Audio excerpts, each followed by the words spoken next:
Alas, poor Yorick. I knew him, Horatio, a fellow of infinite jest. The lighting designer is using an assortment of lights to frame the stage for the audience to kind of know what's going on in the show. Giving the audience a sense of where they are. Is it daytime, nighttime? Is it weather? Are we in a foggy pond? We tell the audience where to look. We give them a sense of mood, of atmosphere, of time of day. We help establish an emotional undercurrent, and we're also storytellers. It's really trying to dig deep into the heart of what the characters are doing. It's trying to dig deep into what the story that's being told is. So Matt, he's just washed up on shore. Let's do the background. We'll start with the idea that it's the sky. Could one best boy light the psych? Yeah. Absolutely good idea. I must say, the actor is the most important thing on the stage. Let's warm up the diagonal a little bit. A little amber in there. Very often as lighting designers, we want to kind of rim the actor and kind of pop them out from the set so that we have a foreground and a background, because the actor is the one that's telling the story. And then we're helping to tell that story. Let's play with the sky a little bit. Let's do that. What else do we have up here? We could throw a little bit of texture, like a kind of a cloudy thing. Anything you could do with that? We've got the other best boy Yeah, up there. got some templates in it. Let's take a look. Yeah.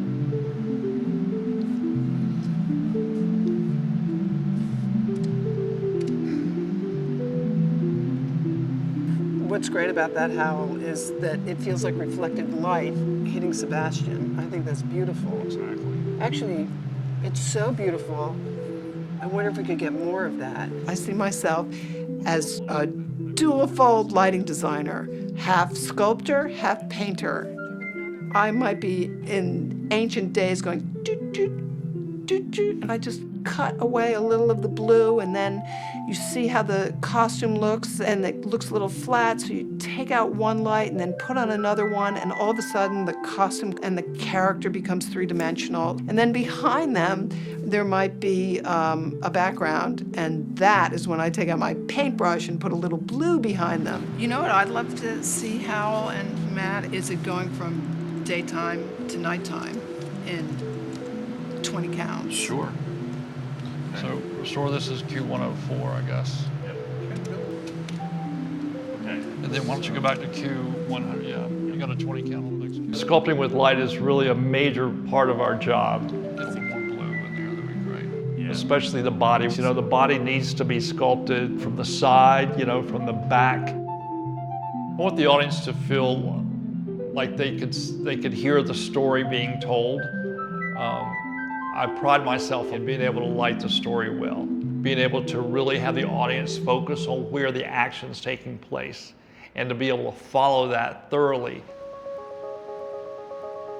Are you ready, sir? So we're going to go to dark here. And Max, stand up. Lights, go.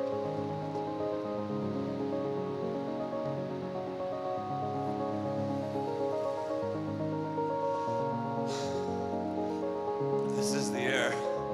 That is the glorious moon. This pearl she gave me. I do feel it and see it. Going into designing the show is, I kind of use this word called formatting.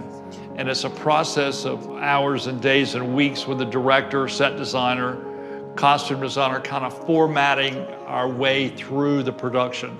We'll have a rough set model, and we'll kind of start on page one of the script and kind of work our way through it, you know, one scene at a time.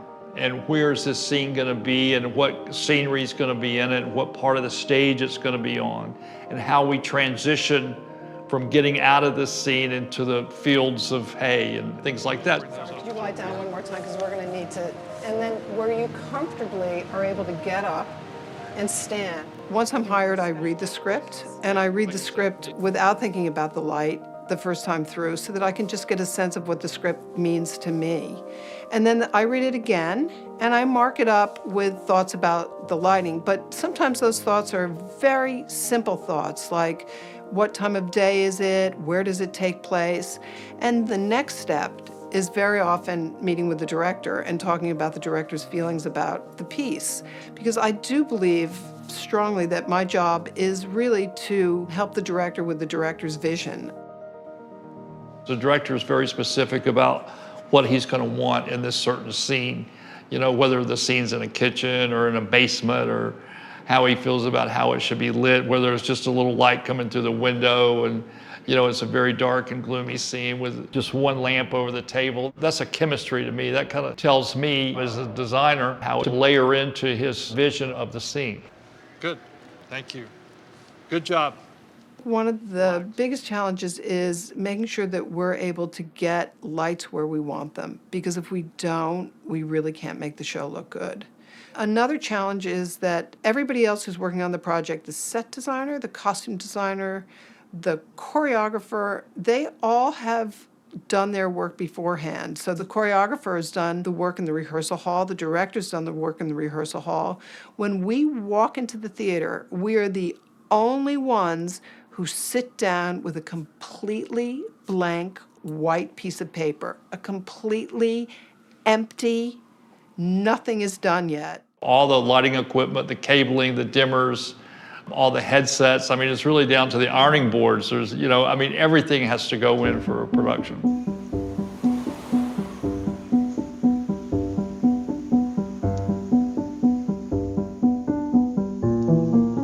We established a shop order, which is sent out to vendors to get a bid back, and sometimes we have to change equipment that we kind of wanted, or we have to substitute this or that. But then after that's all approved by the general managers, we start finalization of all the paperwork that's necessary for the show to go into a lighting shop.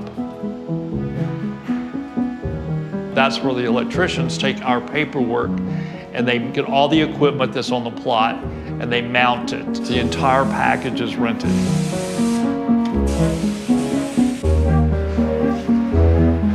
This is huge. That would be Jules and Peggy's world's largest mirror ball. All right. We've since taken the lighting design specifications and shop order. Now we take it from paper, turn it into life, where we give them all their gear, we lay it out, we prep it, they mark it, location, dimmer, and they put it in the box, and then they'll put it on the truck and load it into the theater floors. And what we have, that no one else in the world, which we own the patent for, is how we prep our moving lights to take out human error. We'll show you how we do that. How many things are stored in here about? More than I can say. Millions. Call it for me, and I'll bring it down. Color chips? Color chips. All right, let's see. That is... Just finding it. Just found us. Wow. Just gotta go downstairs. That is incredible. Color chip. Our color chips. If you want, you can hold it up to the light and see. The Queen. Millions of choices. That is incredible. Is that incredible? Oh. Wow. Fascinating. First of all, we go to PRG to look at new equipment, but if there are things that we want to do in a show that never been done before, a demo room is an amazing place to do that. Can you speed up and slow down the rain? Yes. So how about that driving rain that you have, but maybe slower? I had just been there 2 weeks before working on a ballet where we needed to see if different kinds of material, how they took light, because we were going to project some snow on 3 different surfaces. We wanted to make sure that you could see through one surface to the next surface to the next surface. So if you didn't go to the demo room and then you had all the scenery built for thousands and thousands of dollars and then found out that you actually couldn't see through each level, then you're screwed. It saves the producers a lot of money, and it saves us the anxiety because we know that it's going to work. Costumes deeply affect the lighting design of a show because what I have to make sure is that I make the costumes look the color that the costume designer wants them to look. Sometimes I'll even take the fabric back with me and pick different colors based on the color of the fabric or how the fabric takes light, just so that I know that I can give the purity of what the costume looks like in terms of color and feel. You know, we're always experimenting, we're exploring new layers, new elements, new types of light, new types of sound. So there is a great collaboration between all departments throughout the course of putting a show together. I don't think that lighting has to be more spectacular on Broadway. I think the most important thing really is the show and the storytelling. But I guess, okay, I'll admit it, yes, we push it a little bit and try to make it a little more spectacular. You know how we're learning about things after the fact, too? I'm like learning about things right now. Oh, you mean right this second? Right this second, You yes. mean about what that drop looks like? The consistency of it? The blue and the blue? Yeah. What else here are you we go. learning, Casey? Well, I was just learning that I didn't know what that was, but just the color of that yellow was so pretty on it. Oh, we should go to one of the yellow cubes. We can't forget that Aladdin is a fairy tale, and there's a lot of color in the scenery, and there is a lot of color in the lighting. It was all about sort of heightening reality into a kind of fantasy world. So the hope was to really make the audience feel like they were living in a fantasy.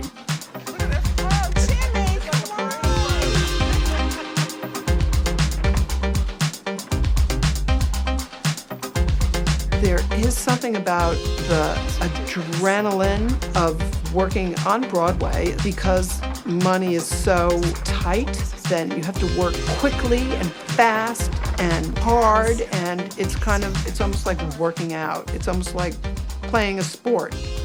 Let's see what you think of this. Yeah, there's romance right there. Okay. It's beautiful. So you feel like that's romantic? Oh, absolutely. That's really what I was hoping, that you would find that it would be romantic. So It's you do feel gorgeous. that way. So you're going from the energy and the hot feeling of this wildly crazy, energetic number to just this beautiful romance, and it's perfect. Yeah, I love and it. it's also, I wanted to feel a little bit like her too, because he's It does. great. Okay. He's the orange, and she's the pink. There you go. Okay, good. Yeah. I'm glad No, you it's great, feel and that it's way. Very often we're responding so much to what the other people are doing that I forget myself sometimes. Because there's so many people that are in the room that you want to make sure that, as a lighting designer, that they're all being taken care of. That the set looks good, the costumes look good, the dance looks good, but sometimes we just have to let ourselves go and go with our heart and gut and emotion. I'd love to look at the buildings lit up. Okay, sure. And then We can do that. if you do that, that'd be great. Can you bring up the ground roll lights, please? I think of myself as a chameleon in many ways. I do believe that my job is to respond to the rest of the collaborative team. So I think as the years have gone on, there might be something that I do that makes me Natasha Katz. I don't know what those words would be, and I don't even know how to look back and think about what my style is, because I believe my style is the style of a chameleon and working with other people. And go to Q Next. Oh, but that's kind of pretty. And go to Q Next. I was not born with the dream of wanting to be a lighting designer. I was born with the dream of wanting to work in the theater. I was definitely born with the dream of wanting to work on Broadway, and I was definitely born with the dream of wanting to work on musicals and plays. So when I went to Oberlin College, I worked in all sorts of backstage in the theater, and then I got a full semester's credit to work with somebody in New York City. So I worked with a lighting designer because I just started to do a little bit of lighting in college, and it started to appeal to me. And I worked on a show called I Remember Mama at the Majestic Theater right across the street from here. And the minute I walked into the theater and walked through the stage door, I was hooked. Go. And go to Q Next. It was really on-the-job training for me. Go to Q Next. Go to Q Next. I had met so many people working on the show that a lot of people asked me to work with them. So I just continued to work and work and work. I was 25 years old.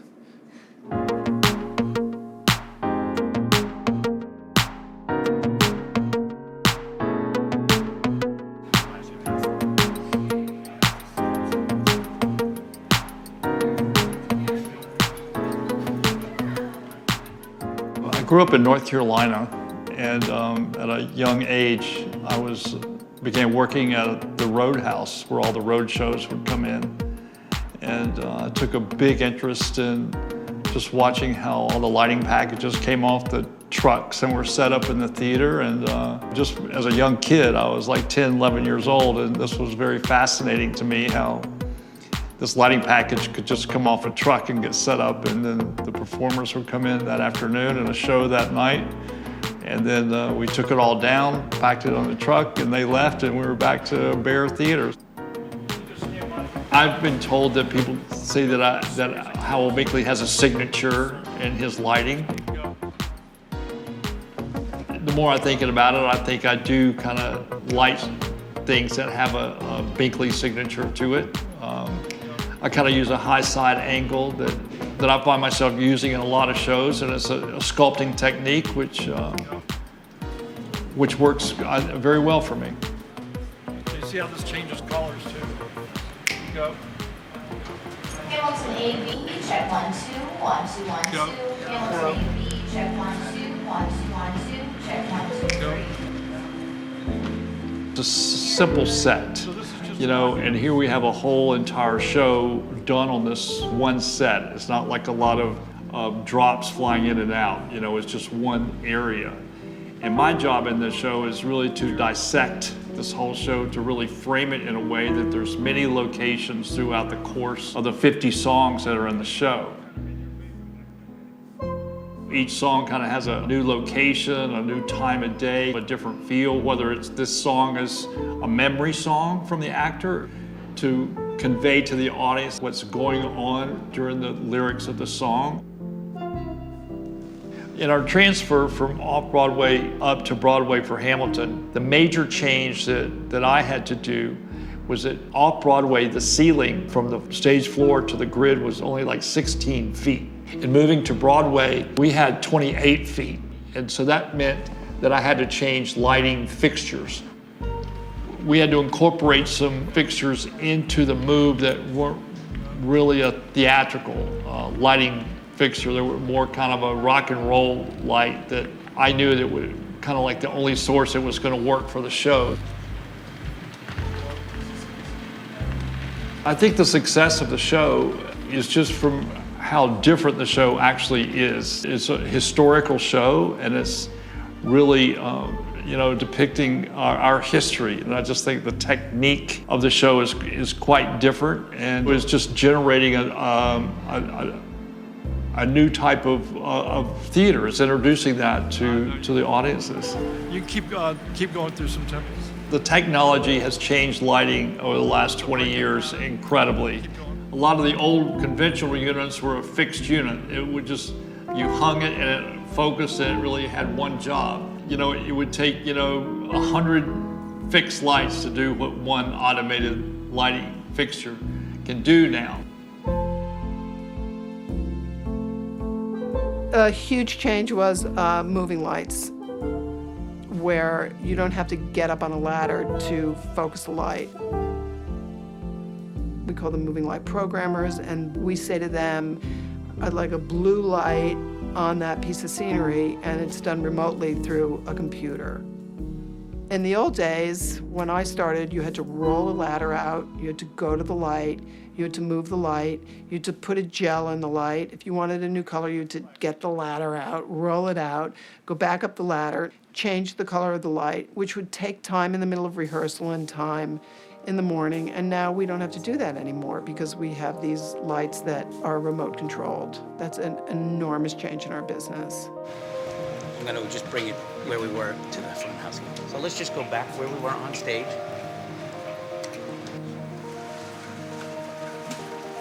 The short version of the history of lighting design is that the greatest lighting designer, I guess, is nature, Mother Nature, or whoever you want to call it, because it was all done in the outside by sunlight, and then it was all done by firelight. And then as we started to move indoors after Shakespeare's time, then we were able to start to control the light. On Broadway, when it started, there was no credit for a lighting designer. The set designer did it with the electrician. As the years went on, it became its own profession. And for many years, actually, it was a profession that was really sort of dominated by women. There was somebody called Rosenthal who really changed lighting in the sense that she figured out a way to do paperwork so that lighting could be repeated over and over again, because how do you record lighting? So Rosenthal is sort of the grandmother of us all. I don't want the audiences to feel like it's just a light show. It's a juggling act to balance between the knowledge of the mechanics and the creativity as well. Art has to drive the technical. We have to use all this technology as tools for what our vision is. Stand inside of that light and make it feel like the rain is pouring against you. Yeah, and I like what you did when you did, Okay, cool. So the rain is torrentially pouring against you. Okay. And when it flashes, you're worried that you better get inside. Okay. Or you could die. Okay. Okay.